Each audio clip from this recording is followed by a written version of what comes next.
All right, welcome back, guys. This is the beginning of week 8. This is our intro. As always, we're going to review what we did last week just for the case that you may need to get caught up on something. Maybe. All right, so Monday we reviewed the previous week, which would have been 6. You had a Google form to fill out, so you could let me know how you're doing, if you need to catch up on anything, if you needed a virtual meeting, one-on-one. And then on our chat page, not very productive, but I did get a chance to respond to the people who posted anything. On Tuesday, we did something a little bit different. I found what I thought was a really good video to talk about a couple different ways to create a butt joint. Very comparable to the mortise and tendon joints that we created for your shaker tables. On Wednesday, the expectation was that you continued developing your project and documenting your progress. Again, this doesn't have to be a brand new slideshow presentation. Just continue working on what you've been doing. But I do want to see that progress, and it has to work within that 2-week window. Thursday, we had our virtual meeting. We reviewed the butt joint video and kind of discussed what you saw, answered some questions that you had, hopefully provided some clarification.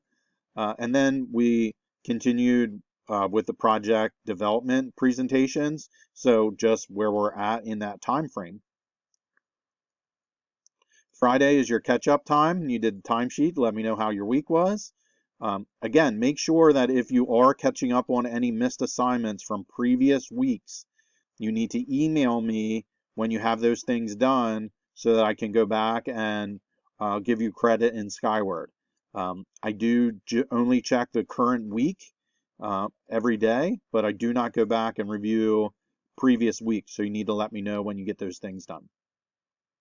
Okay, quick preview. Forgot to change the date on here. So it's actually week 8. We're reviewing week 7. So tomorrow, I gave you an introductory video for steam bending. There are tons of videos out there. This one does a really good job explaining how it works, why it works, and what it takes to make it happen. So that'll be our introductory. We'll talk a little bit about steam bending, which is something we would have done in class. Wednesday, continue working on your project development and your presentation. Thursday, we'll have our virtual meeting. We'll talk about the steam bending, what you learned, what you thought about it, if you think you could do it, or questions you have. And then we'll share out your project development progression. And then, as always, on Friday, you have the opportunity to catch up. Again, make sure you let me know if you get anything done from previous weeks. Have a great week, guys, and I'll talk to you soon.